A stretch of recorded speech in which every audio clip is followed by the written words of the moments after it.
चलो बेटा चले, इधर ही जाना है। देखो आज हम बेटा टॉपिक पढ़ रहे हैं कंपनी सेक्रेटरी। कंपनी सेक्रेटरी, सबसे पहले हम जानेंगे हमारे प्रोफेशन के बारे में। हम क्या हैं, हम क्या है। अब देखो ये चैप्टर में हमने जो पढ़ा था और आप जो पढ़ रहे हो, जिसमें जमीन आसमान का अंतर है। हमने जब सीएस का चैप्टर पढ़ा था तो हमें ये बताया गया था सीएस क्या होता है, सीएस के कितने स्टेजेस होते हैं, कैसे मेंबर बनना है, कैसे मेंबर से बाहर निकलना है, मेंबरशिप लेने के लिए क्या करना पड़ता है। ठीक है, ऐसी बहुत सारी चीज़ें हमने पढ़ी थी, लेकिन आपके सिलेबस में वो सारी चीज़ें हटा दी। एक नया दौर कंपनी सेक्रेटरी का है। आपको बताया जा रहा है कि आप क्या हो, आप क्या गलत करोगे तो आपको क्या फाइन लगेगा, क्या करना है और क्या नहीं करना है। तो आज के चैप्टर में सिर्फ हम ये सीखने वाले हैं कि सीएस क्या होता है, सीएस की रिस्पॉन्सिबिलिटी क्या है, सीएस की ड्यूटी क्या है, अगर वो अपनी ड्यूटी से मुकरता है तो उसको क्या फाइन, पनिशमेंट और उसके अपील्स कहाँ जाएंगे, उसका केस कौन डील करेंगे, ये सारी बातें हम किस में सीखेंगे, इस एक्ट में। ठीक है, चलो सबसे पहले हम जानते हैं कि सर कंपनी सेक्रेटरी का मतलब क्या होता है। कंपनी सेक्रेटरी की डेफिनेशन जो है हमारे इंस्टीट्यूट कंपनीज एक्ट में सेक्शन 2 क्लॉज 24 में दे रखी है। किस में दे रखी है, सेक्शन 2 क्लॉज 24 में। और बहुत ही जोरदार डेफिनेशन बेटा लिखा हुआ है सेक्शन 2 क्लॉज 24 में। क्या लिखा हुआ है, company secretary means a secretary who is appointed by the company to do the secretarial act. है ना जोरदार definition. Company secretary means a secretary who is appointed by company to do the secretarial act is called as company secretary। ठीक है, अब ध्यान से हमारी CS institute क्या बोलती है, कंपनी सेक्रेटरी का मतलब क्या है, तो बोला वो पर्सन जिसने CS का एग्जाम क्वालिफाई किया है उसको हम क्या बोलेंगे, कंपनी सेक्रेटरी। ठीक है, अब ध्यान से बेटा आपको दो वर्ड को पहले समझना है। आपके प्रोफेशन में कंपनी सेक्रेटरी को दो पार्ट में डिवाइड किया गया, एक होता है ACS और एक होता है FCS। बहुत ही ध्यान से समझना, बहुत बच्चे को ये समझ नहीं आता ACS क्या है और FCS क्या है। ठीक है, ACS का मतलब है कि जब आप CS का एग्जाम क्वालिफाई कर गए, CS का क्या क्वालिफाई कर गए, एग्जाम, और आपका 15 मंथ्स का जो ट्रेनिंग है वो आपने क्वालिफाई कर दिया। इसके बाद आपको ROC की ट्रेनिंग होती है, इंस्टीट्यूट में जाके आपको ट्रेनिंग करना होता है। ये सारी चीजें जब आपका हो जाता है और फिर आप इंस्टीट्यूट को बोलते हो मेरा नाम रजिस्टर ऑफ मेंबर में डाल दीजिए, तो आप क्या कहलाओगे, ACS। क्या कहलाओगे, ACS, एसोसिएट कंपनी सेक्रेटरी। ठीक है, एक बार यही मैं पढ़ा रहा था तो जब मैंने ACS और FCS दोनों पढ़ा दिया तो एक बच्चा बोलता है सर आपने गलत फुल फॉर्म लिखा। मैंने बोला मैंने ये नहीं लिखा, ये तो हमारे इंस्टीट्यूट का है। बोलता है सर ACS का फुल फॉर्म मैंने बनाया, आने वाला कंपनी सेक्रेटरी, और FCS का full form future company secretary. ठीक है, तो ACS का मतलब क्या, ध्यान से सिंपल वर्ड में क्या याद रखोगे, ACS का मतलब क्या है, एक ऐसा पर्सन जिसने CS का क्या क्वालिफाई किया है, एग्जाम। CS का एग्जाम क्वालिफाई कर लिया, उसके सारे ट्रेनिंग्स कंप्लीट हो गए, ROC की ट्रेनिंग हो गई, देन उसके बाद इंस्टीट्यूट की ट्रेनिंग हो गई। ये सारा ट्रेनिंग करने के बाद उसने अपना नाम कहां डलवाया, रजिस्टर ऑफ मेंबर में, तो वो क्या कहलाएगा, एसोसिएट कंपनी सेक्रेटरी। ठीक है, अच्छा अब fellow member of company secretary क्या होता है, FCF। अगर बोला जाए तो ऐसा बोल सकता हूं मैं कि FCS आपके सीनियरिटी लेवल को डिसाइड करता है कि आप सीनियर कंपनी सेक्रेटरी हो। तो अगर आप ACS यानी जो आपका रजिस्टर ऑफ मेंबर में नाम गया 5 इयर्स तक रहा कंटिन्यूअस, कैसे 5 इयर्स तक कंटिन्यूअस, तो आप क्या बन जाओगे बेटा, fellow member of company secretary. लेकिन इसके लिए भी आपको अप्लाई करना पड़ता है। इसके लिए क्या करना पड़ेगा बेटा, अप्लाई करना पड़ेगा। ध्यान से कैसे अप्लाई करते हैं, बहुत ही सिंपल वर्ड में आपको समझाता हूं। मैंने क्या बोला कि अगर आप ACS थे कितने सालों तक, 5 इयर्स तक, और आपने एक पेमेंट ऑफ फीस दिया और आपने अप्लाई किया कि अब मेरा नाम कहां डाल दीजिए, FCS में, तो आप क्या कहलाओगे बेटा, fellow member of company secretary. देखो अब इसको एक बहुत ही जनरल एग्जांपल समझाता हूं। ACS और FCS दोनों एक डेजिग्नेशन है, लेकिन क्या दोनों की वजह से काम में कोई फर्क पड़ता है, नहीं। जैसे फॉर एग्जांपल अगर मैं अपना बताऊं, CS अभी तक मेरा नाम रजिस्टर ऑफ मेंबर में नहीं आया, ठीक है, तो मैं ACS की डेफिनेशन में भी नहीं हूं क्योंकि ट्रेनिंग कंप्लीट नहीं की है, कोई भी ट्रेनिंग नहीं। अब इंस्टीट्यूट क्यों बोलती है आपको ट्रेनिंग करने के लिए, इंस्टीट्यूट क्या बोलता है कि जो आप कोर्स कर रहे हो ना वो कोर्स आपने घर पे बैठ के किया। इंस्टीट्यूट को तो नहीं पता है कि आपने क्लासेस लगाई है, नहीं ना। इंस्टीट्यूट को इतना पता है कि आपको जो हमने स्टडी मटेरियल दिया है आप उससे पढ़ के क्वालिफाई किए हो। अब आपको जानना पड़ेगा ना कि आप क्या हो, आपको करना क्या है, कैसे बिहेव करना है इंडस्ट्री में। इन सब चीजों के लिए आपको वो ट्रेनिंग के लिए बुलाती है। तभी आपको 15 मंथ्स इंडस्ट्री में जाना होता है। जब 15 मंथ्स में इंडस्ट्री की ट्रेनिंग हो जाती है फिर आपको इंस्टीट्यूट 15 डेज के लिए बुलाती है। फिर आरओसी आपको बुलाएगा कि बेटा आओ तुम्हें आरओसी के पास क्या काम करना होगा। ठीक है, ये सारी चीजें करने के बाद तभी तो हमें आइडिया आएगा कि हमें क्या करना है और क्या नहीं करना है। इन सब चीजों को समझने के बाद ही आपका नाम कहां डाला जाएगा, रजिस्टर ऑफ मेंबर में। इसको एक जनरल एग्जांपल समझो। हमारा लाइसेंस कब बनता है, ड्राइविंग लाइसेंस कब बनता है, 18 के बाद। लेकिन क्या सीधा मुझे ड्राइविंग लाइसेंस बन जाएगा, नहीं ना। पहले आपको ड्राइविंग लाइसेंस के लिए अप्लाई करना होता है। जब अप्लाई करते हो तो एक प्रोविजनल लाइसेंस आपका आ जाता है जो 6 मंथ के लिए क्या होता है, वैलिड होता है। अब उस 6 मंथ के वैलिड लाइसेंस पे यू कैन स्टार्ट ड्राइविंग, मतलब आप सीखना शुरू करोगे। तो आप जाते हो, देखते हो किसी भी इंस्टीट्यूट में जब आप एडमिशन लेते हो ड्राइविंग के लिए तो पहले वो प्रोविजनल के लिए अप्लाई करता है। आपको जब प्रोविजनल मिल जाता है अब वो आपको सिखाना शुरू करेगा और सिखाने के बाद जब आप सीख जाओगे, पास कर गए टेस्ट, 6 महीने के बाद आपका लाइसेंस घर पे आ जाएगा। ऐसे ही हमारे इंस्टीट्यूट ने हमें क्या दिया, एक डिग्री दिया। क्या दिया कि बेटा तुम सीएस तो बन चुके हो, लेकिन सीएस बनने के बाद तुम्हारे कुछ एथिक्स है, तुम्हारे कुछ प्रोफेशनल एथिक्स हैं, उन सब चीजों को समझने के लिए इंस्टीट्यूट अपन को बुलाती है। और बुलाने के बाद जब हम वो सारी चीजें समझ जाती है तो वो बोलते कि यस अब तुम हमारे फैमिली मेंबर बनने के लायक हो। फिर हमारा नाम कहां डाल देती है, एसीएस में। और एसीएस में लगातार हमने 5 साल तक रहा तो हम क्या बन जाएंगे, एफसीएस। अब मुझे बताओ क्या एफसीएस लेना जरूरी है, तुम्हारे ऊपर डिपेंड करता है। उन्होंने फोर्स थोड़ी किया, तुम्हारे ऊपर डिपेंड करता है। अब मुझे बताओ एसीएस और एफसीएस करने से कोई काम में कोई फर्क नहीं पड़ेगा, बस पता है डिफरेंस ही होगा कि अगर तुम एफसीएस बन जाओगे ना तो इंस्टीट्यूट आपको, उस इंस्टीट्यूट को पता रहेगा अच्छा ये बंदा क्या है, एफसीएस है। कभी तुम्हें प्रेसिडेंट का पोस्ट पे लड़ना है, वहां पे कोई वोटिंग्स वगैरह होती है तो उसमें तुम्हें क्या आएगा, काम आएगा। और ये बातें समझ में, कोई डाउट? तो एसीएस और एफसीएस दोनों समझ में आ गया, पक्का। उसके बाद जब बेटा आप मान लो जैसे मैंने अभी तक सीओपी नहीं लिया, सीओपी का मतलब क्या होता है, सर्टिफिकेट ऑफ प्रैक्टिस। ठीक है, मैं ओनली टीचिंग करता हूं। तो सीओपी वो लोग लेते हैं जिनको प्रैक्टिस करना होता है, अपना फॉर्म ओपन करना होता है, वो लोग क्या लेते हैं बेटा, सीओपी। जैसे एक मेरा फ्रेंड है, रविंद्र नाम है उसका, उसने सीओपी ले रखा है तो वो अपना प्रैक्टिस करता है, दिल्ली में उसकी ऑफिस है तो वो प्रैक्टिस करता है। इसका मतलब क्या है कि भाई जरूरी नहीं है कि अपन को सीओपी लेना ही है, जिसको प्रैक्टिस करना है उसको सीओपी लेना है, जिसको प्रैक्टिस नहीं करना है वो सीओपी नहीं लेगा। जैसे आप मान लो आप जॉब करना चाहते हो, ठीक है, तो आप सीधा पास आउट हुए, एसीएस बन गए, कहां चले गए, डिग्री मिल गई, आप जॉब के लिए चले गए। लेकिन मान लो 5 साल 10 साल जॉब की, आप बोल रहे हो कि नहीं अब मैं क्या करूंगी, अपना खुद का फॉर्म ओपन करना है, तो आप क्या ओपन कर लिए, अपना खुद का फॉर्म। लेकिन फॉर्म ओपन करने से पहले आपको क्या लेना पड़ेगा, सीओपी, सर्टिफिकेट ऑफ प्रैक्टिस। बताओ इतनी बातें समझ में आ गई। और ये चैप्टर ऐसे पढ़ो आज कि दोबारा पढ़ने का दिल, दोबारा ना पढ़ना पड़े, इसको रिवाइज ना करना, आज के आज इसको कंप्लीट करो। और 5 मार्क्स का फिक्स है बेटा, ये चैप्टर आएगा ही आएगा, क्योंकि ये जो पार्ट आप पढ़ रहे हो ना ये 10 मार्क्स का पार्ट है। 10 मार्क्स में से 5 नंबर का ये चैप्टर तो फिक्स है, आना ही आना है। बताओ इतनी बातें समझ में आ गई। तो अपन ने क्या पढ़ लिया, कंपनी सेक्रेटरी का डेफिनेशन। बताओ कौन से सेक्शन में है, सेक्शन 2 क्लॉज 24। सीधा क्या बोलता है, कंपनी सेक्रेटरी का मतलब है एक ऐसा पर्सन जिसने जो सेक्रेटरियल वर्क करता है और जिसको कंपनी ने अपॉइंट किया है सेक्रेटरियल वर्क के लिए, वो क्या कहलाएगा, कंपनी सेक्रेटरी। सेकेंड पॉइंट हमने क्या पढ़ा, हमारे 2 स्टेजेस है, एसीएस और एफसीएस। एसीएस कब होता है, जब हमने सीएस का एग्जाम क्वालिफाई कर लिया, ट्रेनिंग कंप्लीट कर ली, आरओसी की ट्रेनिंग कंप्लीट कर ली, आईसीएसआई की ट्रेनिंग कंप्लीट कर ली। ये सारा कंप्लीट करने के बाद हमने अप्लाई किया कि मेरा नाम कहां डाल दीजिए, रजिस्टर ऑफ मेंबर में। तो मेरा नाम कहां चला गया, एसीएस। मैं क्या बन गया, एसीएस। अब ध्यान से, एसीएस का मेंबरशिप मिलता है, ठीक है। उसके बाद 5 इयर्स तक जब मैं एसीएस रहूंगा और मैं अप्लाई करना चाहता हूं किसके लिए, एफसीएस के लिए, अब मैं एफसीएस के लिए अप्लाई करूंगा, फीस पे करूंगा, मैं क्या बन जाऊंगा, fellow member of company secretary. दूसरा, अगर मुझे प्रैक्टिस करना है, अपना खुद का फॉर्म ओपन करना है, तो क्या लेना पड़ेगा, सीओपी, सर्टिफिकेट ऑफ प्रैक्टिस। इतनी बातें समझ में आ गई, पक्का।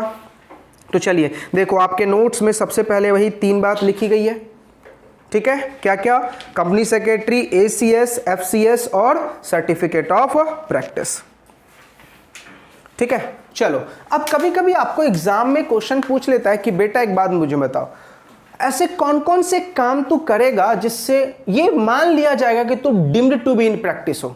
तुम क्या हो, deemed to be in practice हो। तो जैसे मैं अगर मान लूं मैं इंडिविजुअल हूं, मैंने अपना खुद का फॉर्म खोल रखा है, तो मैं क्या मान लिया जाऊंगा, deem to be in practice.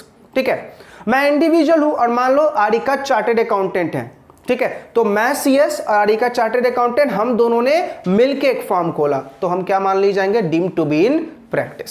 समझ में आ गया? मैं भी कंपनी सेक्रेटरी, जया भी कंपनी सेक्रेटरी, हम दोनों ने मिलके फॉर्म खोला, ये भी क्या कहलाएगा बेटा, deem to be in practice. अच्छा देखो, प्रैक्टिस में जाने के बाद हम काम क्या करते हैं, हमें इनकॉर्पोरेशन का काम होता है, डिन नंबर हम रजिस्टर करवा सकते हैं, ट्रेडमार्क रजिस्टर करवा सकते हैं। तो अगर तुम इन सब कामों में डील करते हो तो हम क्या बोलेंगे, you are in practice. Company का इनकॉर्पोरेशन करवाते हो, कंपनी का वाइंडिंग अप करवाते हो, इन सब चीजों में अगर तुम डील कर रहे हो तो हम क्या बोलेंगे, यू आर इन प्रैक्टिस।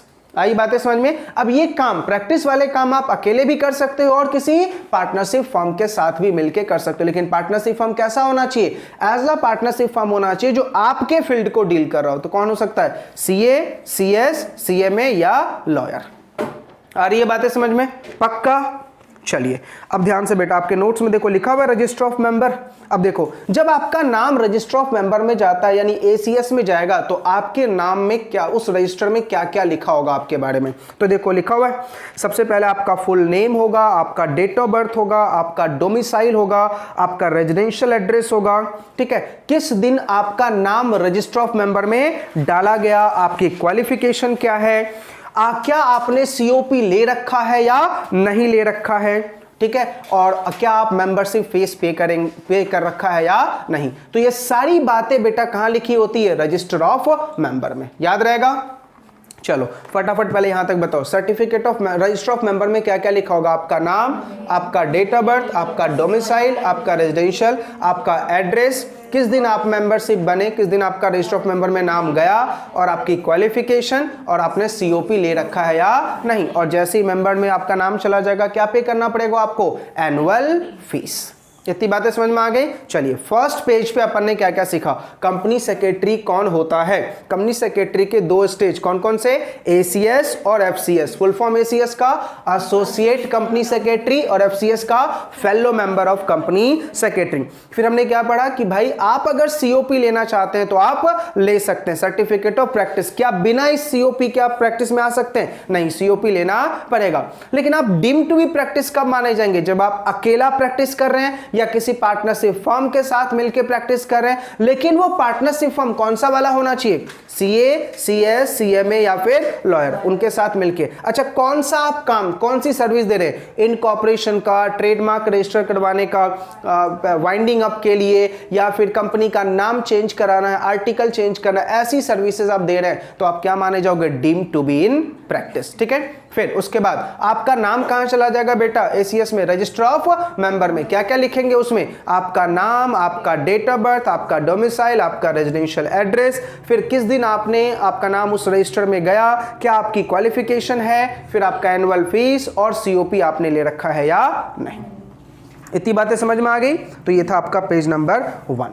ठीक है, चलिए अब आगे, कब आपका नाम रजिस्टर ऑफ मेंबर से रिमूव कर दिया जाएगा, कब आपका नाम कहां से रिमूव कर दिया जाएगा बेटा, रजिस्टर ऑफ मेंबर से रिमूव कर दिया जाएगा। तो देखो 273 पेज पे लिखा हुआ है, जब आप एक्सपायर कर जाओगे, हु इज डेड लिखा हुआ है।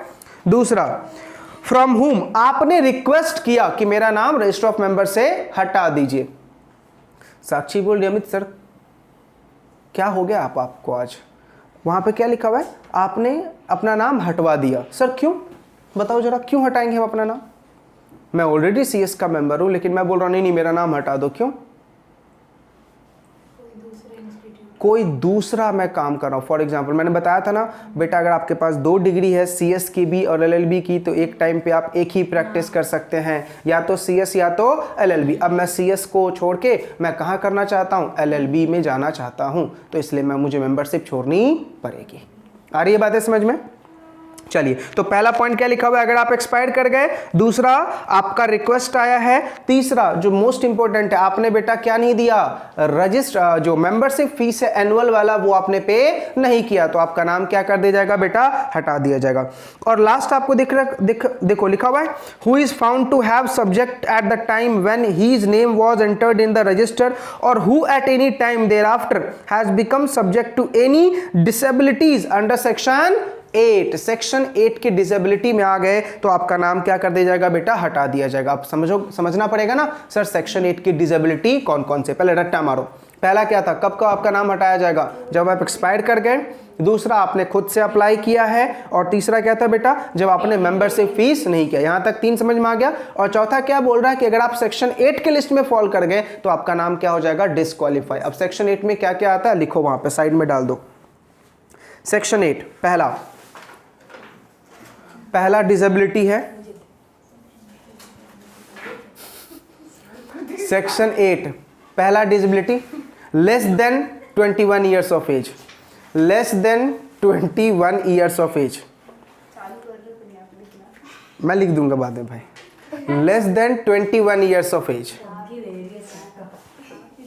ध्यान से देख लो क्या लिखा हुआ है, less than 21 years of age, मतलब 21 साल के हो गए तभी आप सीएस, तुम्हारा नाम रजिस्टर ऑफ मेंबर में आ जाएगा। 15 साल में तुम सीएस बन जाओ, लेकिन बेटा वेट करना पड़ेगा 6 साल के लिए तुम्हारा नाम किस में आने के लिए, रजिस्टर में आने के लिए। अगर उससे कम के हो तो बेटा तुम्हारा नाम नहीं डाला जाएगा, याद रहेगा।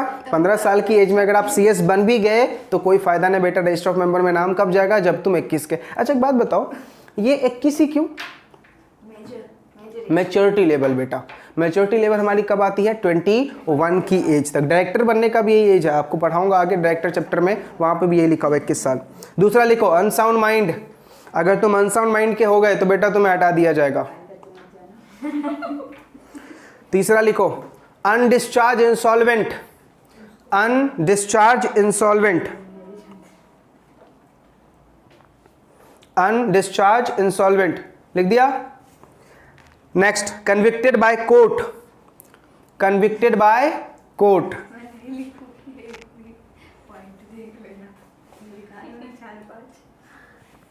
Next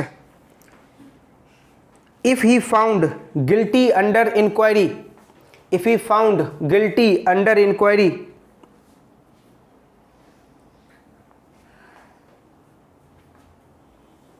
last discharge insolvent, discharge insolvent who has not taken, discharge insolvent who has not taken certificate from court, certificate from court. ठीक है, आप बोलोगे अमित सर सारी बातें तो उसमें समझ में आ गई, आपने सेक्शन 8 में क्या क्या लिखवाया, अगर तुम्हारा एज लेस देन 21 है, अगर आप अनसाउंड माइंड के हैं, अगर आप अनडिस्चार्ज इंसॉल्वेंट है, कोर्ट ने आपको डिस्क्वालीफाई कर दिया है। और नेक्स्ट हमने क्या पढ़ा कि अगर आपके ऊपर कोई इंक्वायरी हुआ और उस इंक्वायरी में आप गिल्टी पाए गए तो आपको डिस्क्वालीफाई कर दिया जाएगा। और नेक्स्ट पॉइंट जो मैंने आपको लिखा वो जरा ध्यान से समझना बेटा, नेक्स्ट पॉइंट क्या लिखा हुआ है, डिस्चार्ज, आप इंसॉल्वेंसी से डिस्चार्ज हो चुके हो। एग्जांपल देके समझाता हूं, मान लो मेरा लाइबिलिटी ज्यादा था और एसेट कम था, तो गवर्नमेंट ने, कोर्ट ने मुझे 3 साल का ऑर्डर दिया, 3 साल का टाइम दिया, बोला अमित 3 साल में तुझे अपने सारे डेट खत्म करने, मैंने खत्म कर दिए। तो मुझे बताओ क्या मेरा कुछ डेट बचा नहीं ना, तो मैं क्या कहलाऊंगा, डिस्चार्ज इंसॉल्वेंट। अब मैं अनडिस्चार्ज नहीं कहलाऊंगा, क्या कहलाऊंगा, डिस्चार्ज। लेकिन एक बात बताओ, डिस्चार्ज हुआ इस बात का सबूत है तुम्हारे पास, तो सबूत किससे लेनी पड़ेगी, कोर्ट से। तो कोर्ट से एक सर्टिफिकेट लेना पड़ता, अभी तक तुमने वो सर्टिफिकेट नहीं ली है, तो तुम क्या कहलाओगे, डिस्चार्ज इंसॉल्वेंट नहीं कहलाओगे। आ रही है बातें समझ में, पक्का ये क्वेश्चन रट के जाना बेटा। चलो अब फटाफट बोलो, आपका नाम कब रिमूव किया जा सकता है, डेड, खुद से बोला और मेंबरशिप फीस नहीं पे किया, और सेक्शन 8 की डिसेबिलिटी। जल्दी बताओ सेक्शन 8 की डिसेबिलिटी कौन कौन सी है, less than 21 years of age, unsound mind, undischarged insolvent, discharged insolvent हूं लेकिन सर्टिफिकेट नहीं लिया, कन्विक्टेड बाय कोर्ट, और इंक्वायरी में मुझे गिल्टी पाया गया, तो मुझे क्या कर दिया जाएगा, रिमूव कर दिया जाएगा मेरा नाम, कहां से, रजिस्टर से। कोई दिक्कत यहां तक, पक्का। चलो अब ध्यान सुनना, एक छोटी सी बात जो मैंने नोट्स में नहीं लिखी है, बस आपको याद रखना है।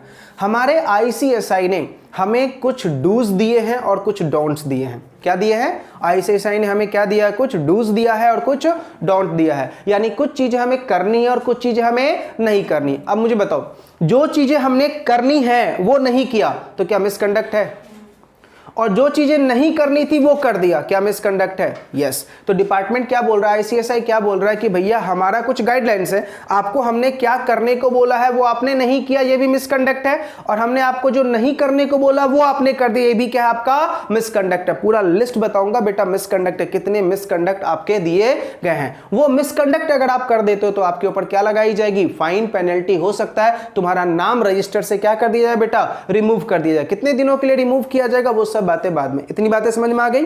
आईसीएसआई हमें क्या बोलता है बेटा? डूज और डोंट्स। तो डूज भी हमने नहीं किया तो भी मिसकंडक्ट है, और जो डोंट था उसको हमने कर दिया तो भी क्या है बेटा? मिसकंडक्ट है। अब अगर आपका ये मिसकंडक्ट हुआ तो मिसकंडक्ट के बेसिस पे क्या होती है? इंक्वायरी, और इंक्वायरी में अगर तुम गिल्टी फाइंड पाए गए तो आपके ऊपर क्या लिया जाएगा? एक्शंस लिया जाएगा। कौन सा एक्शन लिया जाएगा? सर वो एक्शन अगर मान लो जबरदस्ती मेरे ऊपर लिया जा रहा है, मैंने ऐसा कुछ किया नहीं है, तो मैं अपील कहां करूं, क्या मेरा मिसकंडक्ट है, वो सारी बातें हम यहां से शुरू करने वाले। उससे पहले मिसकंडक्ट बताने से पहले मैं आपको एक पूरा फ्रेमवर्क समझा देता हूं कि आपका अगर मिसकंडक्ट होता है तो आपके साथ क्या हो सकता है। ठीक है, देखो आपके नोट्स में 3 कमिटीज आपको दिख रही है। सबसे पहला है आपका डिसिप्लिनरी डायरेक्टरेट, डीडी। उसके बाद देखो आपको है बोर्ड ऑफ डिसिप्लिन, है ना, बीओडी, और उसके बाद है डिसिप्लिनरी कमिटी, डिसिप्लिनरी कमिटी। ठीक है, अब ध्यान सुनो एक बात बेटा, मैं आपको जब आप सीएस बन जाओगे तो आपको ये चीज याद काम आएगी। हमारी जो काउंसिल है ना बेटा, हमारी आईसीएसआई की एक काउंसिल है, हमारे आईसीएसआई की क्या है बेटा? एक काउंसिल है। ये काउंसिल की मीटिंग जो है ना बेटा, हर एक महीने में फिक्स डेट है बेटा। एक मीटिंग 10 तारीख को होती है, एक मीटिंग 20 तारीख को होती है, और एक मीटिंग 30 तारीख को होती है। मतलब काउंसिल एक महीने में 3 बार मीटिंग करता है। ठीक है, जब आपको आपका एसीएस नंबर मिलेगा ना तो देखना आपके एसीएस नंबर में या तो 10 तारीख का डेट लिखा होगा, या तो 20 तारीख का, या तो 30 तारीख का। इसका मतलब क्या है कि जब भी आपको एसीएस नंबर से ग्रांट होगा तो इन्हीं 3 दिन में होगा। क्यों? क्योंकि काउंसिल की मीटिंग इन्हीं 3 दिनों को होती है। ठीक है, अब आपको पता है हमारी इंस्टीट्यूट के कुछ चैप्टर्स हैं, है ना, आपको पता होगा कि साउथ का चैप्टर है, ईस्ट का चैप्टर है, वेस्ट का चैप्टर है, लेकिन हमारा मेन हेड ऑफिस कहां पे है? दिल्ली में। तो हमारा रीजनल हो गया, मेन हेड ऑफिस हमारा वही है। तो लॉ मेकर क्या बोलता है कि जितने भी ये मीटिंग्स होंगे, ये 10, 20 और 30 को जो होंगे, उसी दिन आपको एसीएस नंबर क्या दिया जाएगा बेटा? दिया जाएगा। ठीक है, अब सुनो, होता क्या है कि हमारी बेटा काउंसिल है, हमारी क्या है? काउंसिल है, और ये सेंट्रल काउंसिल है। क्या है बेटा? Central council. इसके अलावा हमारी कुछ रीजनल काउंसिल भी है। एक हमारा क्या है? सेंट्रल काउंसिल, एक क्या हमारा? Regional council. तो जब भी हमारा कंप्लेन जाता है ना, वो कहां जाता है बेटा? सेंट्रल काउंसिल के पास जाता है, उसके सेक्रेटरी के पास जाता है। हमारा जब भी कोई कंप्लेन जाएगा कहां जाएगा? सेंट्रल काउंसिल के पास जाएगा, उसके सेक्रेटरी के पास जाएगा। अभी कंप्लेन कैसे जाएगा उसको बाद में समझेंगे, पहले इस 3 अथॉरिटी को समझो। पहला मैंने क्या बोला? डिसिप्लिनरी डायरेक्टरेट, दूसरा क्या है? बोर्ड ऑफ डिसिप्लिन, और तीसरा क्या है बेटा? Disciplinary committee. अब ये तीनों कमिटी क्या है, पहले इस बात को समझो। जब भी तुम्हारा कोई कंप्लेन जाता है, जब भी तुम्हारा कोई कंप्लेन जाता है तो वो कंप्लेन डिसिप्लिनरी डायरेक्टरेट के पास जाएगा। ठीक है, लेकिन इससे पहले भी एक और अथॉरिटी होती है, पहले कहां जाएगा? Disciplinary directorate. जब डिसिप्लिनरी डायरेक्टरेट के पास जाएगा तो डिसिप्लिनरी डायरेक्टरेट ये चेकआउट करेगा कि क्या सच्ची में तुमने ये कांड किया है, क्या जो तुम्हारे ऊपर एलिगेशंस लगाए गए हैं क्या ये रियली सही है। ठीक है, अगर उसको बिलीव हो जाता है कि यस ये एलिगेशन सही है, तब ये फाइंड आउट करने की कोशिश करता है कि तुमने कांड कैसा वाला किया है। तो हमारे मिसकंडक्ट के बेटा 2 शेड्यूल्स है, शेड्यूल 1 और शेड्यूल नंबर 2। तो फाइंड आउट करेगा कि तुम्हारा जो मिसकंडक्ट है वो किस टाइप का मिसकंडक्ट है, आइदर शेड्यूल 1 का और शेड्यूल 2 का। एक बात मुझे बताओ, क्या डिसिप्लिनरी कमिटी कोई डिसीजन दे रहा है? डिसिप्लिनरी डायरेक्टरेट कोई डिसीजन दे रहा क्या? नहीं, वो सिर्फ क्या कर रहा है? इंक्वायरी। और इंक्वायरी करके बस वो ये पता करना चाह रहा है कि आपका जो ऑफेंस आपने किया है वो शेड्यूल 1 का है या शेड्यूल 2 का है। आपने जो ऑफेंस किया है वो शेड्यूल 1 का है या शेड्यूल 2 का है। अगर आपका ऑफेंस शेड्यूल 1 का होगा तो आपका मैटर यहां पे ट्रांसफर किया जाएगा। कौन ट्रांसफर करेगा? Disciplinary directorate. और अगर आपका मैटर शेड्यूल 2 का होगा तो आपका केस यहां पे ट्रांसफर किया जाएगा। कहां पे? डिसिप्लिनरी कमेटी के पास। याद रहेगा, दोबारा बोल रहा हूं, जब आपका मैटर किसके पास गया बेटा? डिसिप्लिनरी डायरेक्टरेट के पास, और डिसिप्लिनरी डायरेक्टरेट ने पहले फाइंड आउट किया कि क्या रियली में आपका मिसकंडक्ट हुआ है या आपके अगेंस्ट झूठा एलिगेशन लगाया गया है। अब उसको जब ये पता चल गया यस आपने मिसकंडक्ट किया है, अब वो क्या फाइंड आउट करेगा, भैया कौन से शेड्यूल का तूने मिसकंडक्ट किया है। अगर शेड्यूल 1 का मिसकंडक्ट होगा तो मैटर कहां चला जाएगा बेटा, बोर्ड ऑफ डिसिप्लिन के पास, और अगर शेड्यूल 2 का मिसकंडक्ट होगा तो मैटर कहां जाएगा, डिसिप्लिनरी कमिटी के पास। इतनी बातें समझ में आ गई, करेक्ट है। अब ध्यान से, जब मैटर बोर्ड ऑफ डिसिप्लिन के पास जाएगा तो बोर्ड ऑफ डिसिप्लिन अपना इंक्वायरी करेगा। अब उसको लगता है कि यस मैंने तो शेड्यूल 1 का वॉयलेशन किया है, तो मुझे 3 तरीके का सजा सुना सकता है। 3 तरीका समझा। पहला तरीका रीपरमानेंट कर सकता है। इसका मतलब क्या होता है कि धमकी दे देगा, आपको वार्निंग देगा कि भैया ये गलती दोबारा नहीं होनी चाहिए। ठीक है, देखो आपके नोट्स में लिखा हुआ है बोर्ड ऑफ डिसिप्लिन में पहला क्या लिखा हुआ है, रिप्रिमांड लिखा हुआ है ऑफ मेंबर, मतलब आपको वार्निंग दिया जाएगा। ठीक है, दूसरा क्या लिखा हुआ है, 3 महीने तक के लिए आपका नाम रजिस्टर से निकाल दिया जाएगा, और तीसरा फाइन कितनी है बेटा, 1 लाख रुपए तक का तुम्हारे ऊपर फाइन लगाया जा सकता है। तो ये फाइन कौन लगाएगा, बोर्ड ऑफ डिसिप्लिन। समझ में आ गया। अच्छा, अगर तुम्हारा मैटर शेड्यूल 2 का होगा, किसका होगा, शेड्यूल 2 का, तो मैटर कहा जाएगा डिसिप्लिनरी कमेटी। अब इसको लगता है कि यस तुमने कंडक्ट तो किया, इसके पास भी 3 है बेटा, अगेन रिपरमांड कर देगा, मतलब तुम्हारा वार्निंग देके देगा। दूसरा, यहां पे तुम्हारा नाम रजिस्टर ऑफ मेंबर से परमानेंटली हटा दिया जाएगा बेटा, परमानेंट, दोबारा नहीं आओगे, समझा। और तीसरा 5 लाख रुपए तक की क्या है बेटा, फाइन। पहले बताओ ये चार्ट समझ में आया पूरा, बताओ सबसे पहले मैटर कहां जाएगा, डिसिप्लिनरी डायरेक्टरेट। ये क्या करेगा, इंक्वायरी करेगा, फाइंड आउट करेगा, और फिर ये पता लगाए कि यस क्या गिल्टी है या नहीं। अगर है तो केस आगे जाएगा, नहीं है तो केस वहीं पर डिसमिस। अगर गिल्टी है, कौन से का है, शेड्यूल 1 का, तो कहां जाएगा मैटर, बोर्ड ऑफ डिसिप्लिन के पास, और अगर शेड्यूल 2 का है तो कहां जाएगा, डिसिप्लिनरी कमेटी के पास। ठीक है, साक्षी बोल रही है हमें सर एक छोटा सा डाउट है, अगर मान लो सर मेरा कांड शेड्यूल 1 और शेड्यूल 2 दोनों का है, तो मेरा कांड शेड्यूल 1 और शेड्यूल 2 दोनों का है, तो मैटर जाएगा बेटा डिसिप्लिनरी कमेटी के पास। अगर मेरा कांड शेड्यूल 1 और शेड्यूल 2 दोनों का है तो कहां पे जाएगा, डिसिप्लिनरी कमेटी के पास। समझ में आया, नहीं आया, पक्का, कोई डाउट यहां तक, कोई दिक्कत, सबको समझ में आ गया। चलिए, तो हमने सिंपल क्या बोला बेटा, शेड्यूल 1 और शेड्यूल 2 पढ़ना पड़ेगा ना, शेड्यूल 1 के क्या मिसकंडक्ट है और शेड्यूल 2 के क्या मिसकंडक्ट है। देखते हैं बेटा शेड्यूल 1 और शेड्यूल 2 के क्या मिसकंडक्ट है। एक बार सबसे पहले आप एक बार गो थ्रू कर लो जरा। देखो आपके नोट्स में डिसिप्लिनरी डायरेक्टरेट लिखा हुआ है, क्या लिखा मैंने, section 21 of the act provides, अच्छा ये सेक्शन याद रखना बेटा, 21 डिसिप्लिनरी डायरेक्टरेट को डील करता है, 21A जो है वो बोर्ड ऑफ डिसिप्लिन को डील करता है, और 21B जो है वो डिसिप्लिनरी कमिटी को डील करता है, याद रहेगा। देखिए सेक्शन 21 में क्या लिखा हुआ है, section 21 provides for the establishment of disciplinary directorate headed by officer of the institute designated as director discipline and such other employee for making investigation in respect of any information or complaint, underline the word investigation, of any information or complaint received by it। ठीक है, अब ये कहां से इनको complain मिला, ये बातें बाद में डिस्कस करेंगे।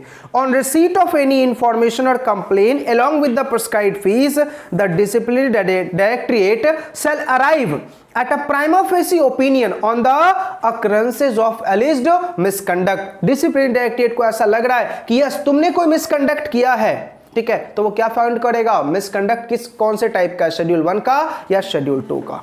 शेड्यूल 1 का होगा तो कहां भेजेगा बेटा, बोर्ड ऑफ डिसिप्लिन के पास। अब देखो board of discipline, section 21 of the companies act 1980, the board of discipline shall follow the summary disposal procedure। क्या लिखा हुआ है, where the board of discipline is of the opinion that the member is a guilty of professional or other misconduct mentioned in the first schedule, underline करो word first schedule, it shall offer to the member an opportunity of being heard, तुम्हें सुनवाई का मौका देगा, और फिर आपके against क्या लेगा वो एक्शन। 3 एक्शन कौन कौन से लेगा, बिना देखे बताओ, रेप्रीमेंट कर देगा, 3 महीने के लिए रजिस्टर से नाम रिमूव कर देगा, और 1 लाख का फाइन लगा देगा। और लास्ट वाला क्या है बेटा, डिसिप्लिनरी कमेटी, इसमें भी सेम है, बस 21B, इनके पास अगर मैटर गया तो इनके पास भी 3 राइट है। कौन कौन से 3 राइट है, रेप्रीमेंट कर देगा, परमानेंट नाम रिमूव कर देगा, और 5 लाख तक का फाइन लगा देगा। यहां तक कोई डाउट।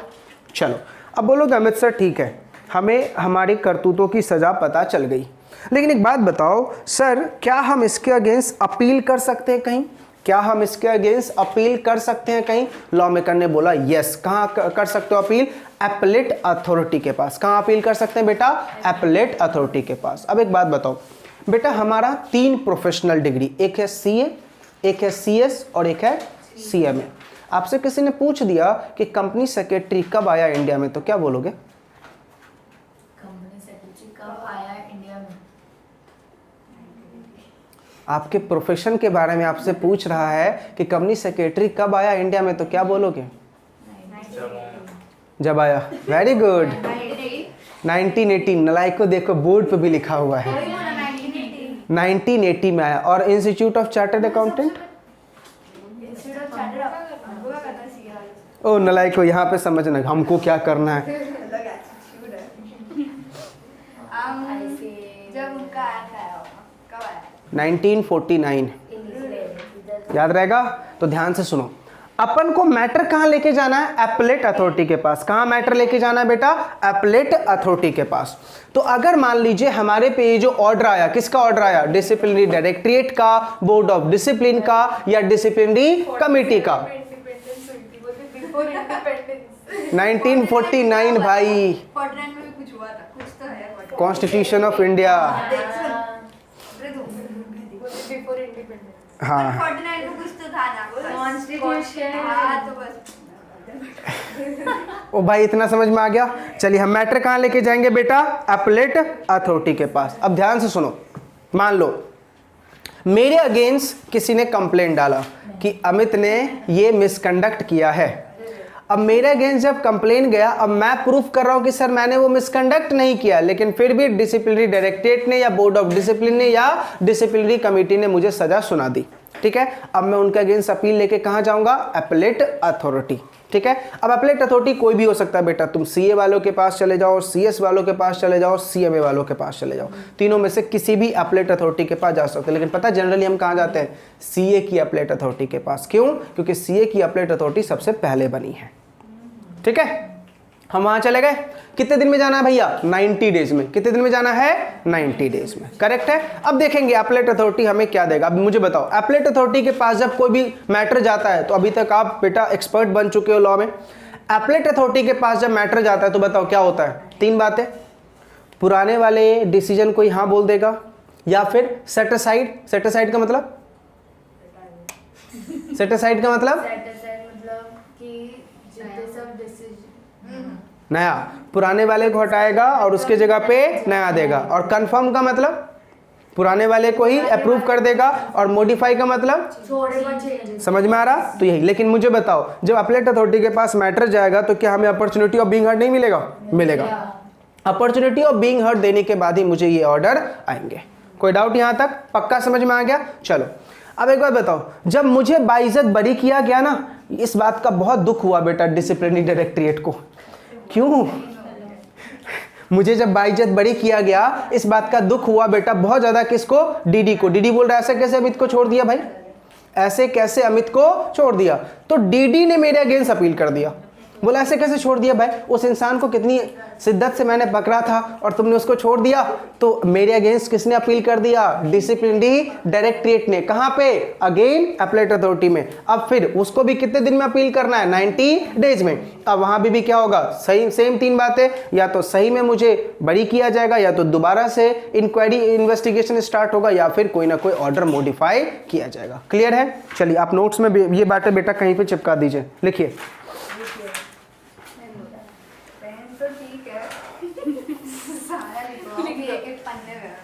लिखो, बाद में इसका लिख दूंगा मैं। लिखो section 22A, appeal to appellate authority. Section 22A, appeal to appellate authority. Appeal to appellate authority. ठीक है, इसका पहला पॉइंट लिखो। Member, aggrieved member, aggrieved member. आगे एग्रीव लगा दो नालायक। Aggrieved member file an appeal.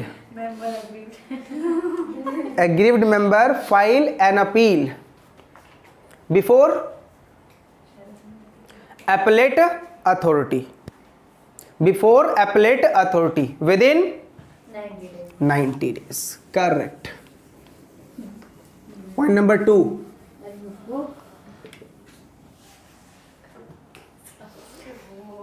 Disciplinary Directorate, DD.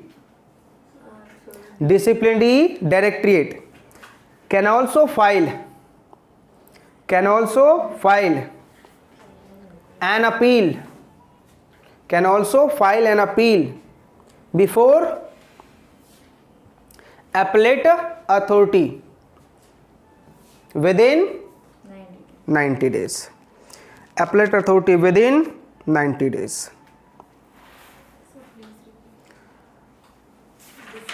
Disciplinary Directorate can also file appeal before appellate authority within 90 days. ठीक है. Next, third point. After giving the opportunity of being heard,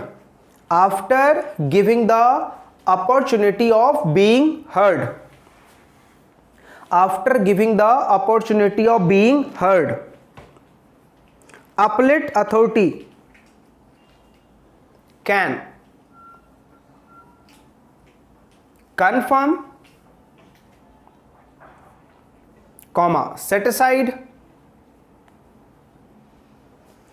or modify the order. Confirm, set aside or modify the order. Confirm, set aside और modify the order. समझ में आ गया? पक्का? Days याद हो गए? कितने दिन में अपील करना है? 90 डेज. कोई दिक्कत यहाँ तक? पक्का? तो देखो अभी तक हमने क्या क्या पढ़ लिया.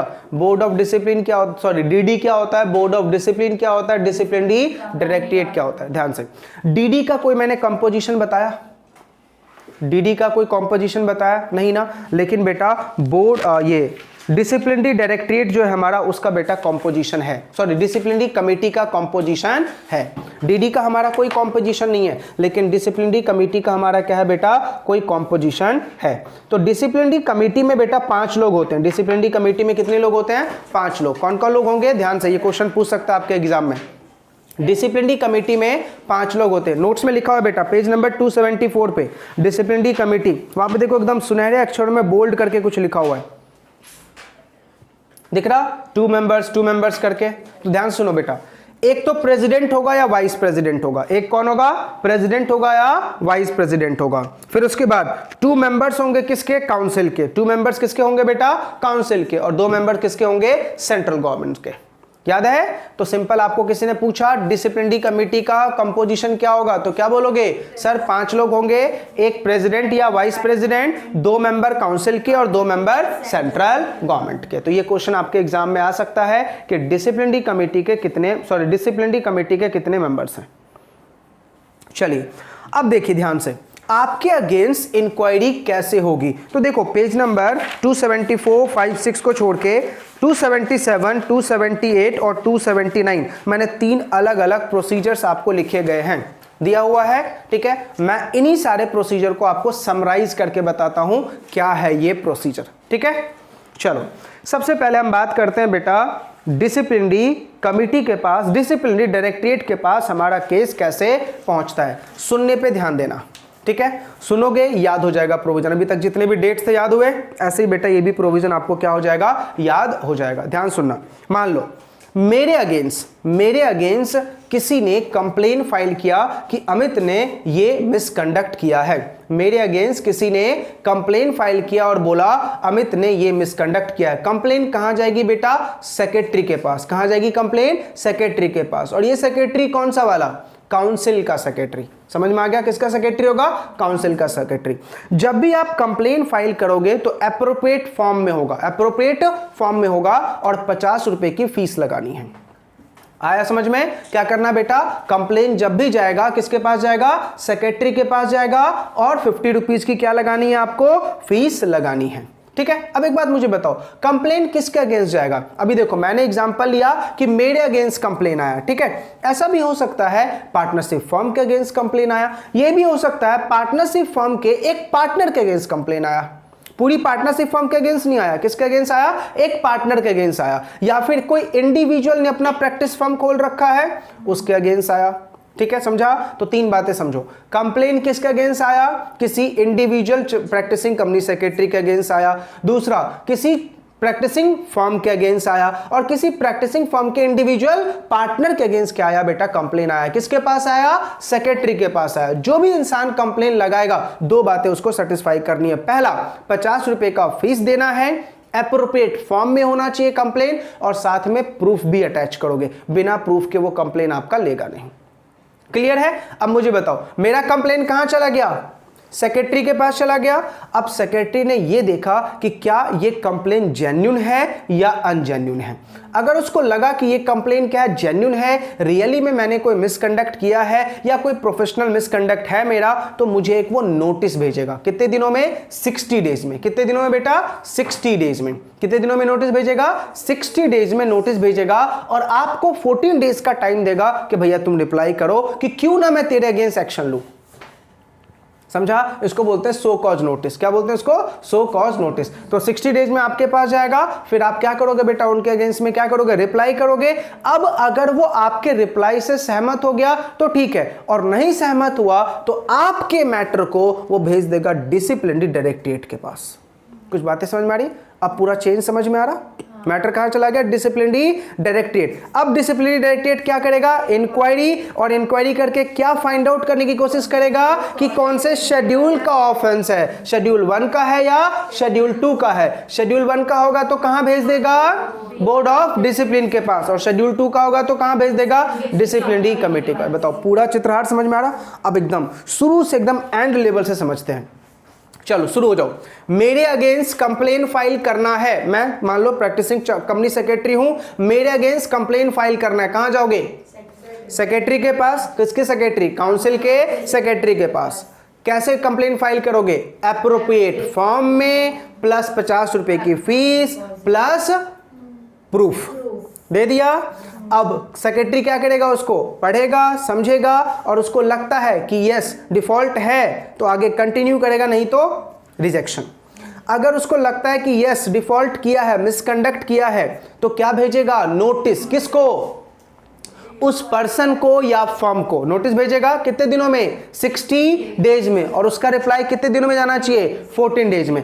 अगर उसके रिप्लाई से सहमत हो गया तो अच्छी बात है, नहीं हुआ तो matter transferred to disciplinary directorate. अब डिसिप्लिनरी डायरेक्टरेट क्या करेगा, इंक्वायरी करके क्या फाइंड आउट करने की कोशिश करेगा, ये कौन से शेड्यूल का है, शेड्यूल 1 और शेड्यूल 2। शेड्यूल 1 का होगा तो मैटर कहां भेज देगा, बोर्ड ऑफ डिसिप्लिन, और शेड्यूल 2 का होगा तो कहां भेज देगा, डिसिप्लिनरी कमेटी के पास। और डिसिप्लिनरी कमेटी और बोर्ड ऑफ डिसिप्लिन अगर उनको लगता है कि yes there is a misconduct, किसका, शेड्यूल 1 का या शेड्यूल 2 का, तो हमें क्या सुनाएगा, सजा। तो बताओ, बोर्ड ऑफ डिसिप्लिन क्या सुना सकता है, रेप्रीमेंट कर सकता है, 3 महीने के रजिस्टर से नाम रिमूव कर देगा और 1 लाख का फाइन। और अगर डिसिप्लिनरी कमेटी के पास गया तो अगेन वो रेप्रीमेंट करेगा, परमानेंट रिमूवल कर देगा और 5 लाख का फाइन।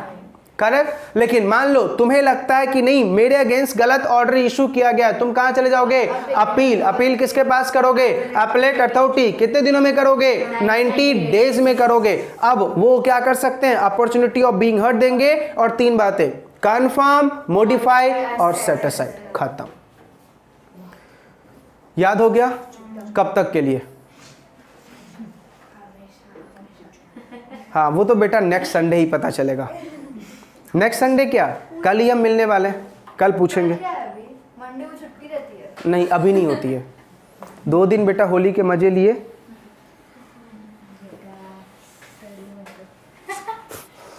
ठीक है, अब आप लोग इसको बेटा पढ़ लोगे, जो ये प्रोसीजर समझाया पढ़ लोगे ना, सिंपल। इसमें से कोई एक आ जाएगा, कोई एक प्रोसीजर की बात कर रहा हूं मैं, जो मैंने 277, 278 और 279 पे प्रोसीजर लिखा है। तीनों करवा दिया आपने? हाँ, यही लिखा हुआ है तीनों में। ज़्यादा समरी में नहीं आपने?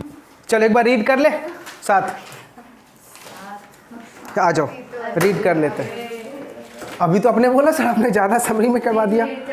देखो पहला पॉइंट क्या लिखा हुआ है, complain and inquiry relating to the professional or other misconduct of members. क्या लिखा हुआ है, every complaint shall contain the following particulars. पहला क्या लिखा हुआ है, द एक्ट और ओमिशन, क्या मैंने कांड किए हैं, और उसके रिगार्डिंग एविडेंस प्रूफ, यही बताया था मैंने।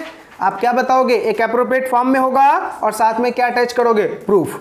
सेकंड पॉइंट क्या लिखा हुआ है, जो भी कंप्लेन फाइल करोगे वो कहां पे फाइल करनी है बेटा, सेक्रेटरी के पास। कितने रुपीस का फीस दोगे, 50 रुपीस का फीस दोगे। और अगर तुमने मैलाफाइड इंटेंशन से ये कंप्लेन फाइल किया तो बेटा 50 रुपये फोरफिट। समझ में आ रहा नहीं आ रहा, मैलाफाइड इंटेंशन से कंप्लेन फाइल किया तो 50 रुपीस क्या हो जाएंगे बेटा, फोरफिट। पॉइंट नंबर 3 देखो क्या लिखा हुआ है, the secretary shall return a complain which is not proper. तुम्हारा कंप्लेन क्या हो जाएगा बेटा, रिटर्न कर लिया जाए, रिटर्न कर देगा अगर आपका कंप्लेन प्रॉपर नहीं हुआ तो। फोर्थ पॉइंट क्या लिखा हुआ है, 60 डेज में सेक्रेटरी किसको भेजेगा नोटिस, जिसके अगेंस्ट में कंप्लेन आई है, चाहे वो फर्म होगा या इंडिविजुअल होगा, उसको कितने दिन का टाइम देगा। पॉइंट नंबर 5, 14 डेज का। भैया अपना रिप्लाई करो, रिप्लाई आने के बाद सेक्रेटरी सेटिस्फाई हो गया, अच्छी बात है, नहीं सेटिस्फाइड हुआ तो डिसिप्लिनरी डायरेक्टरेट। अब डिसिप्लिनरी डायरेक्टरेट क्या करेगा, इंक्वायरी पता करेगा शेड्यूल 1 है या शेड्यूल 2। नेक्स्ट पेज पे वही लिखा हुआ है, डिसिप्लिनरी कमिटी और बोर्ड ऑफ डिसिप्लिन। समझ में आ गया, इसलिए बेटा मैंने आपको समरी के फॉर्म में समझाया, पढ़ा नहीं मैंने। यस, अपनी लैंग्वेज में, ठीक है। अब आपने क्या देख लिया कि मुझे सजा कितनी मिलेगी, ये सब पढ़ लिया। अब ये पढ़ना बाकी रह गया हमें इस चैप्टर में, सजा क्यों मिलेगी सर, हमारा कांड तो बताओ, हमारा कांड क्या है। अब ध्यान से बेटा, आपके ज्यादा कांड इन्होंने नहीं लिखे, ओनली 25, ओनली कितने, 25 केसेस में आपको क्या मिल सकता है, सजा। अब देखो मैंने क्या बोला, शेड्यूल 1 और शेड्यूल 2, क्या बोला बेटा, शेड्यूल 1 और शेड्यूल 2। मेरा देखो आपको जो मैंने कांड आपके मिसकंडक्ट लिखे वो क्लॉजेस के फॉर्म में लिखे हैं, दिख रहा है आपको, क्लॉजेस के फॉर्म में। 11 तक का जो क्लॉजेस है ना बेटा, 11 तक का क्लॉजेस वो शेड्यूल 1 है। 11 तक का क्लॉजेस जो है वो कौन सा है, शेड्यूल 1 है। और उसके बाद का कौन सा है बेटा, करेक्ट है 11। जो मैंने कांड लिखे ना आपके वो क्लॉजेस के फॉर्म में लिखे हुए 11 तक शेड्यूल 1 का क्लॉजेस मैंने लिखा हुआ है, और उसके बाद जो लिखा हुआ है वो शेड्यूल 2 के क्लॉजेस हैं। कोई दिक्कत,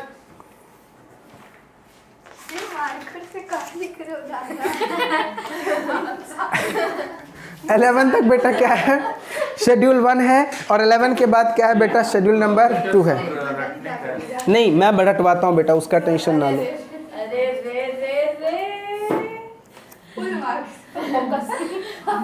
ओ भाई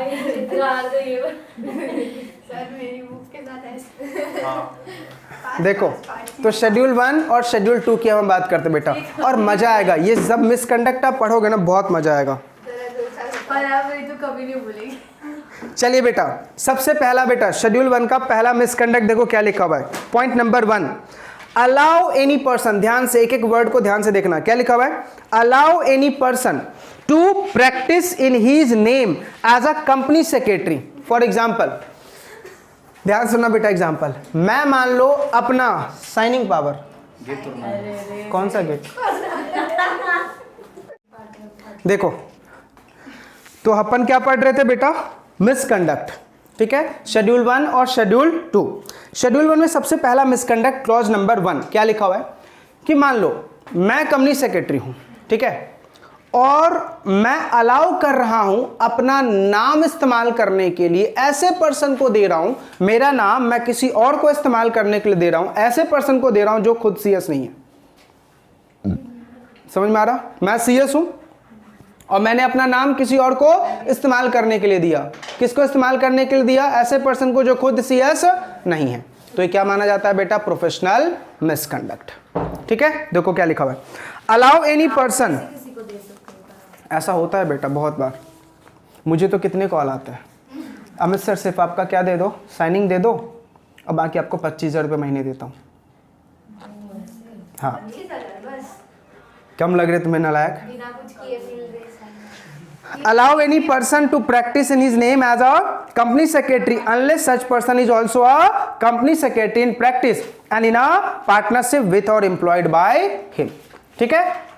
सेकेंड पॉइंट देखो बेटा क्या लिखा हुआ है, सेकेंड पॉइंट बहुत बड़ा लिखा हुआ है, मैं इसको बहुत सिंपल में समझाता हूँ। क्लॉज नंबर 2 क्या लिखा हुआ है, क्लॉज नंबर 2 क्या लिखा है, मान लो साक्षी किसी कंपनी की कंपनी सेक्रेटरी बन गई, ठीक है, मैंने एक दिन साक्षी को कॉल किया, बेटा क्या चल रहा है? बोल रहा सब अच्छा ही चल रहा है सर। मैंने बोला साक्षी कुछ मेहरबानी मेरे ऊपर भी करो। तो बोलती सर क्या? मैंने बोला इसने क्या बोला, अमित सर एक काम दूँ आपको? मैंने बोला हाँ सर, मैं जिस कंपनी की कंपनी सेक्रेटरी हूँ ना, उस कंपनी का सेक्रेटरियल ऑडिट अभी होने वाला है, तो मैं आपका नाम रिकमेंड करती हूँ और आपको वो काम दिलवाती हूँ, ठीक है? जितना भी पेमेंट आपको मिलेगा ना, याद रखना उसका 50% मुझे दे देना। अगर आप इसमें एग्री करते हो तो मैं आपको बोलो तो काम दिलवाती हूँ। मैंने बोला हाँ बेटा, डन डन डन। अगर ऐसा मैंने किया तो ये भी क्या है? Professional misconduct. समझ में आ रहा? क्लियर हुआ? वो पता कैसे चलेगा, बात की बात है बेटा। ये सब सिचुएशन पता चला तो ना यस, यानी जिस दिन तुम्हारा पाप का घड़ा भर गया। तो पता चलता भी है, हाँ चलेगा। कभी अचानक मुंह में खुल गया। हाँ चलो थर्ड पॉइंट आ दो, clause number 3। Clause number 3, clause number 3 बेटा सेकंड क्लॉज का उल्टा है। फॉर एग्जांपल जया को मैंने क्या बोला, जया मेरी इतनी पहचान है, मैं तुम्हें टाटा कंपनी में सीएस बना दूंगा, लेकिन याद रखना जितनी सैलरी होगी इसकी 25% मेरा। तो क्या कर रहा हूँ भाई, मैं किसी को जॉब लगवा रहा हूँ और उससे क्या ले रहा हूँ? कंसिडरेशन। लॉ मेकर ने क्या बोला, भैया ये भी क्या है? Professional misconduct. याद रहेगा पॉइंट नंबर 3। तो देखो क्लॉज, पहले सची फटाफट बताओ, क्लॉज नंबर 1 में क्या था कि अगर आप मैं अपना नाम किसी ऐसे पर्सन को यूज करने को दे रहा हूं जो कंपनी सेक्रेटरी नहीं है या फिर पार्टनरशिप फॉर्म वो नहीं है। दूसरा, मैं किसी से असाइनमेंट के लिए क्या दे रहा हूं? कंसिडरेशन दे रहा हूं, किसी का असाइनमेंट ले रहा हूं और क्या दे रहा हूं मैं? कंसिडरेशन। और तीसरा क्या है? किसी को जॉब लगवा रहा हूं और उससे क्या ले रहा हूं बेटा? मैं पैसे ले रहा हूं। तो ये क्या है? Professional misconduct. अच्छा ध्यान से पॉइंट नंबर 4 देखो, बहुत जोरदार है। क्या लिखा हुआ है? Enter into partnership in or outside India with any person other than a company secretary in practice। भाई मैं इंडिया में किसी के साथ पार्टनरशिप करना चाहता हूं या आउटसाइड इंडिया में किसी के साथ पार्टनरशिप करना चाहता हूं, वो कौन होना चाहिए? या तो कंपनी सेक्रेटरी होना चाहिए, या तो चार्टर्ड अकाउंटेंट होना चाहिए, या तो कॉस्ट अकाउंटेंट, या तो एडवोकेट इन प्रैक्टिस होना चाहिए। मान लो साक्षी कहीं जॉब कर रही है, क्या मैं साक्षी के साथ पार्टनरशिप करूं? नहीं, क्योंकि उसके पास सीओपी थोड़ी है। समझ में आ रहा? तो मैं अगर प्रैक्टिसिंग कंपनी सेक्रेटरी हूं तो मैं किसी के साथ पार्टनरशिप कर सकता हूं, लेकिन सामने वाला भी इंसान क्या होना चाहिए? प्रैक्टिसिंग कंपनी सेक्रेटरी होना चाहिए। सामने वाला भी इंसान क्या होना चाहिए? प्रैक्टिसिंग कंपनी सेक्रेटरी होना चाहिए। कोई दिक्कत यहां तक? पक्का? जल्दी से बताओ, 4 बातें हमने क्या क्या पढ़ ली। पहला, नाम मैं किसी उस पर्सन को यूज करने के लिए दूंगा जो खुद क्या है? Company secretary. दूसरा, सेकंड, मैंने किसी को किसी का असाइनमेंट के लिए क्या दिया? पैसे दिया।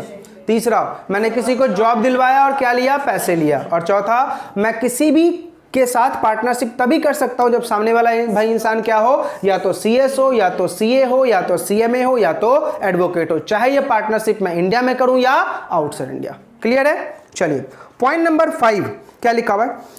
secure either through the service of a person who is not an employee of such company secretary and who is not a partner by means of which are not open to the company secretary any professional business। एक बात मुझे बताओ, कोई भी मैं ऐसा काम कर रहा हूं, जहां पे किसी को मैं कंसिडरेशन पे कर रहा हूं और उससे क्या ले रहा हूं? असाइनमेंट। तो क्या बोला? फिर आपका प्रोफेशनल मिसकंडक्ट माना जाएगा। आपको असाइनमेंट अपने नॉलेज के बेसिस पे मिलेगा, किसी से कंसिडरेशन दो के लोगे? बोला नहीं, ऐसा करोगे तो क्या माना जाएगा? Professional misconduct. पॉइंट नंबर 6 बहुत जोरदार है बेटा, सोलिसिट क्लाइंट, किसी के क्लाइंट को छीनना। प्रोफेशनल वर्क आइदर डायरेक्टली और indirectly bye circular, advertisement, personal communication. ध्यान से बेटा, किसी के क्लाइंट को सोलिसिट करना। फॉर एग्जांपल रितु का एक फर्म है, ठीक है, और एक फर्म मेरा है। मैं रितु के क्लाइंट को कुछ लालच देके अपने तरफ ले रहा हूं, रितु के क्लाइंट को कुछ लालच देके अपने तरफ ले रहा हूं, या फिर कोई ऐसा पैम्पलेट, ब्रोशर या फिर कोई कम्युनिकेशन करता हूं जिसके थ्रू वो मेरी तरफ आ जाता है। तो बोला ऐसा करोगे तो क्या माना जाएगा? Professional misconduct.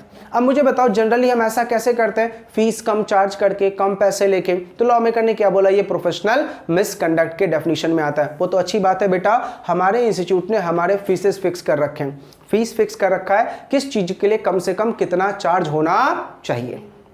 ठीक है, आपको एक मैं इंसिडेंस बताता हूं। जब मैं दिल्ली में ऐसे ही ट्रेनिंग के लिए इंटरव्यू देने गया था, ठीक है, तो मेरे बहुत सारे फ्रेंड्स गए थे।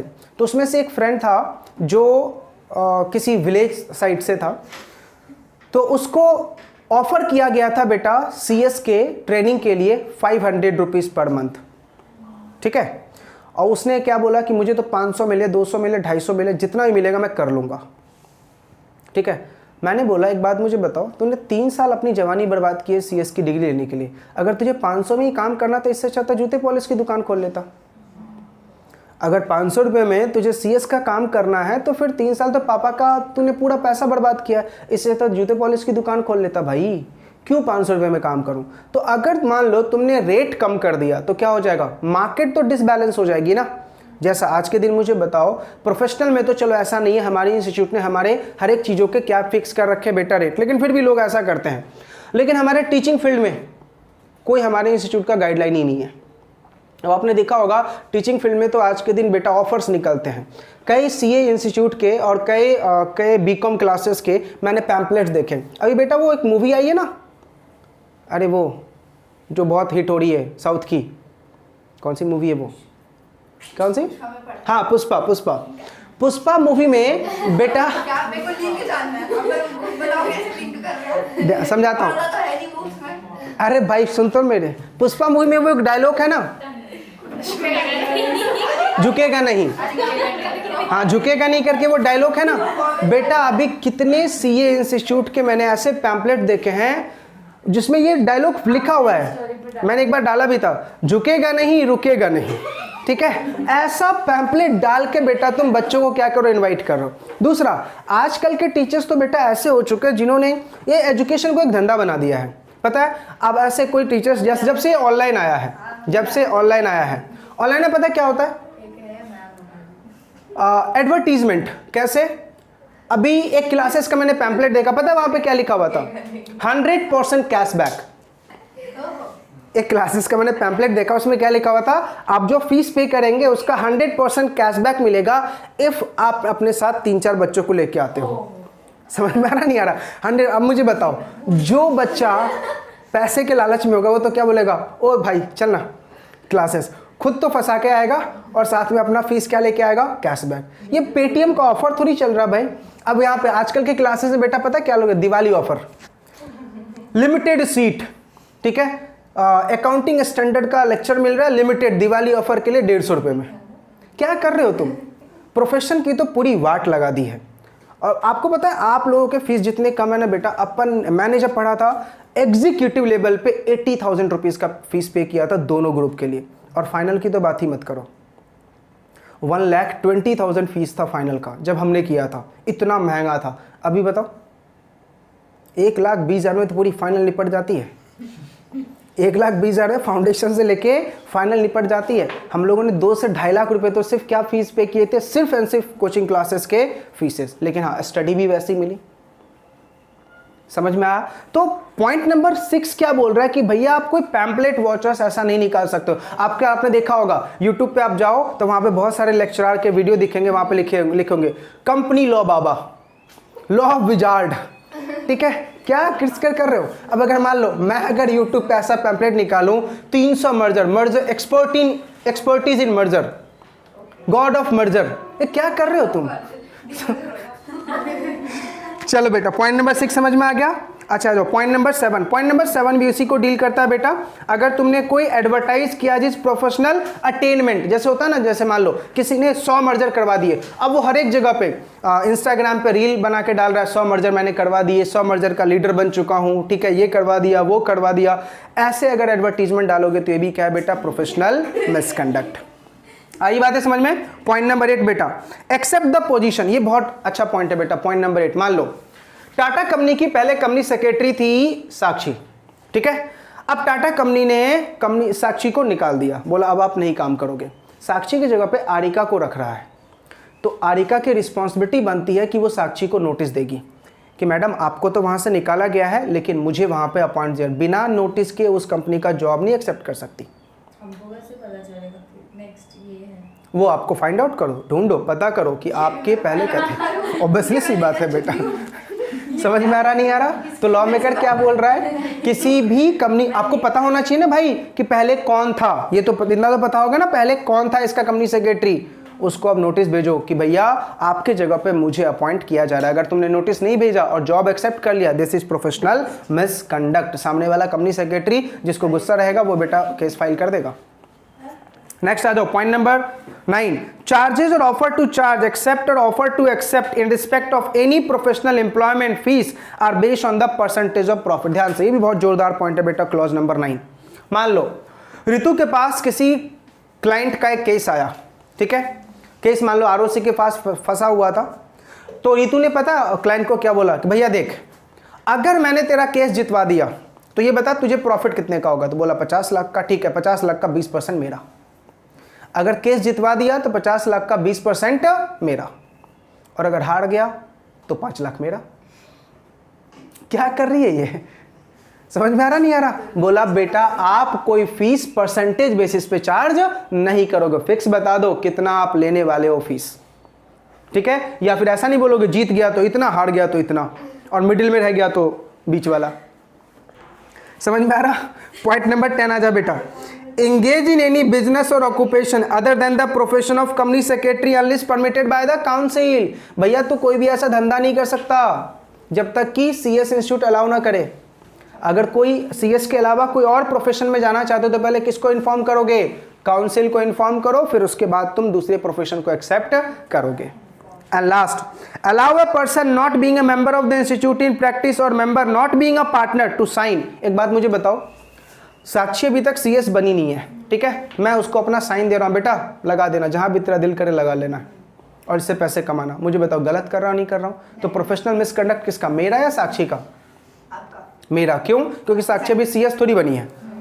समझ में आ रहा नहीं आ रहा? कोई डाउट? तो ये बेटा 11 तक आपके क्या थे, शेड्यूल नंबर 1। अगर आपने इस चीज का मिसकंडक्ट किया तो आपको क्या लग जाएगा, वही सेम डिसिप्लिनरी डायरेक्टरेट, बाकी के चीजें। अब आ जाओ बेटा next point, point number 12, clause number 12 देखो, शांत शांत, clause number 12, disclose information acquired in the course of professional engagement. जैसे मान लो रितु की आदत है बेटा कहीं भी कुछ ही बोल देने का, ठीक है, तो अगर मान लो बेटा ये कंपनी सेक्रेटरी बनी, बॉस ने कुछ खुफिया बातें इसको बताई, इसको रहा नहीं गया, पेट में खलबली मार रही थी, बता दी, रहा नहीं गया बेटा, इसने किसी और को बता दिया, बोला क्या है बेटा ये प्रोफेशनल एथिक्स का वायलेशन है, क्या लगेगा इसके ऊपर फाइन? वो एक अलग बात है बेटा, जिस दिन मैं बोल रहा हूँ, जिस दिन ये फैक्ट पता चलेगा उस दिन की बात बोल रहा हूँ। अभी नहीं पता चला तो बस बच गए।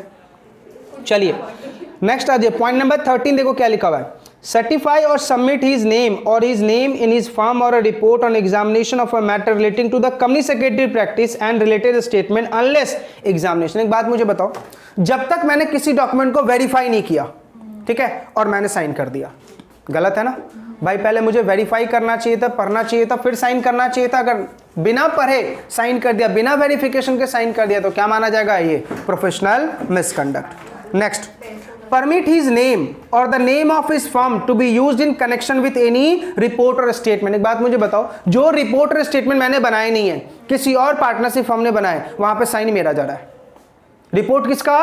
किसी और का, साइन कौन कर रहा हूं? मैं। तो क्या बोला? ये प्रोफेशनल मिसकंडक्ट है। समझ में आ रहा? Next point number 15, express his opinion on any report or statement given to any business expertise in which his firm or partner in his firm has a substantial interest। एक बात मुझे बताओ, ये तो अपने ऑडिटर चैप्टर में ही पढ़ा था कि अगर मान लो किसी कंपनी में मेरा सब्सटेंशियल इंटरेस्ट है, क्या मैं उसको ऑडिट कर सकता हूं? नहीं। तो अगर मान लो किसी फर्म में मेरा सब्सटेंशियल इंटरेस्ट है और मैं उसके ऑडिट रिपोर्ट पे साइन कर रहा हूं, तो बोला ये गलत है।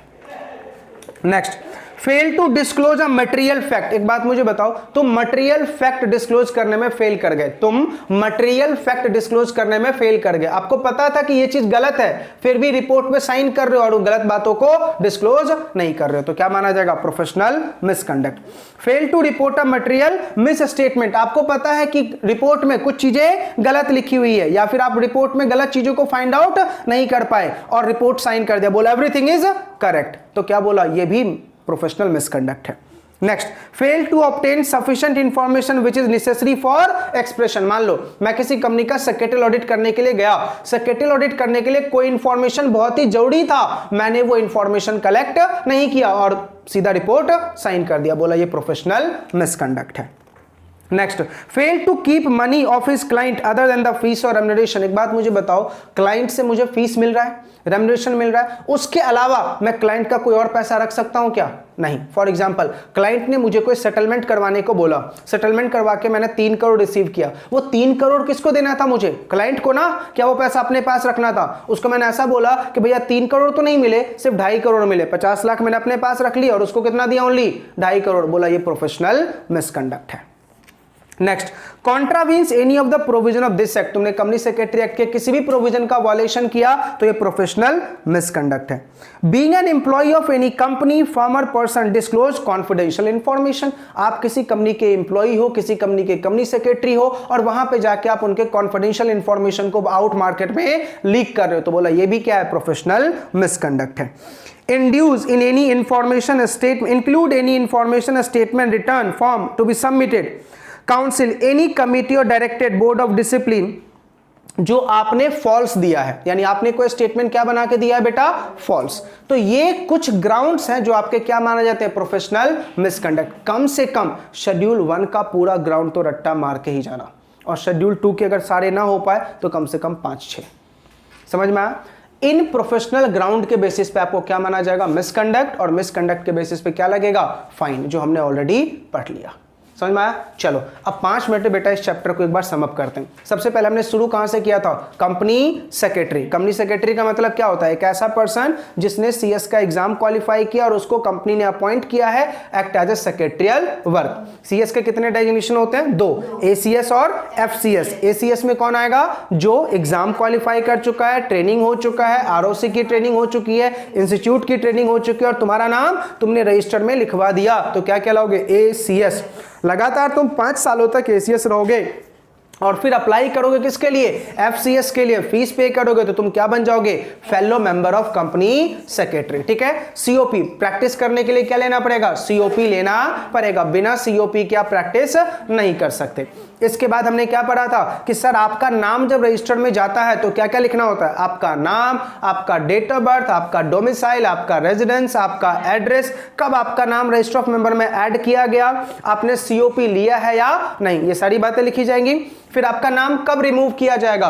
4 केसेस में। पहला, आप एक्सपायर कर गए, आपने खुद से अप्लाई किया, आपने फीस नहीं पे किया और सेक्शन 8 की डिसेबिलिटी थी। बताओ सेक्शन 8 में कौन कौन सी डिसेबिलिटी थी? लेस देन 21 ईयर्स का age, undischarged insolvent, unsound mind, discharged insolvent लेकिन सर्टिफिकेट नहीं लिया, फाउंड गिल्टी, इंक्वायरी के टाइम में क्या फाइन गया? गिल्टी, और कोर्ट ने मुझे क्या फाइन किया? गिल्टी। तो इस केसेस में मेरा नाम हटा दिया जाएगा। फिर हमने कितने कमिटी पढ़े बेटा? पहला डिसिप्लिनरी डायरेक्टरेट, अच्छा डिसिप्लिनरी डायरेक्टरेट, दूसरा बोर्ड ऑफ डिसिप्लिन, तीसरा डिसिप्लिनरी कमिटी। सबसे पहले मैटर कहां जाएगा? डिसिप्लिनरी डायरेक्टरेट के पास। जब उसके पास मैटर आएगा तो वो क्या करेगा? इंक्वायरी। इंक्वायरी करके क्या फाइंड आउट करेगा कि मैटर शेड्यूल 1 का है या शेड्यूल 2 का। शेड्यूल 1 का है तो मैटर किसके पास? Board of discipline. शेड्यूल 2 का है तो मैटर किसके पास? Disciplinary committee.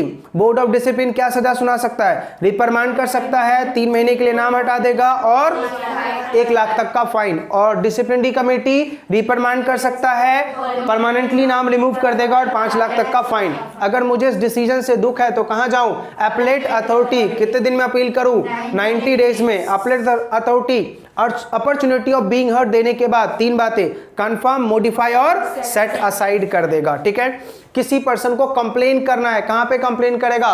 सेक्रेटरी के पास। कौन सा सेक्रेटरी? काउंसिल का सेक्रेटरी। कैसे लगाएगा? एप्रोप्रिएट फॉर्म, 50 रुपए की फीस और प्रूफ। अब सेक्रेटरी को लगेगा कि एप्लीकेशन करेक्ट है, सब कुछ करेक्ट है तो एक्सेप्ट करेगा, अदरवाइज रिजेक्ट कर देगा। जब एक्सेप्ट कर लेगा वो फाइंड आउट करने की कोशिश करेगा क्या रियली प्रोफेशनल मिसकंडक्ट है। अगर है तो मैटर कहां भेज देगा वो? डिसिप्लिनरी डायरेक्टरेट के पास। डिसिप्लिनरी डायरेक्टरेट क्या करेगा? इंक्वायरी। इंक्वायरी करके मैटर कहां भेजेगा? या तो बोर्ड ऑफ डिसिप्लिन या तो डिसिप्लिनरी कमिटी। ठीक है। कितने ऑफेंसेस है बेटा हमारे? 2, शेड्यूल 1 और शेड्यूल 2। शेड्यूल 1 में टोटल कितने हैं? 11 और बाकी के किसके हैं बेटा? शेड्यूल 2 के। कोई डाउट? पक्का खत्म हो गया बेटा आपका छोटा सा chapter, that is company secretary. 5 marks का तो फिक्स है बेटा, आता ही आता है।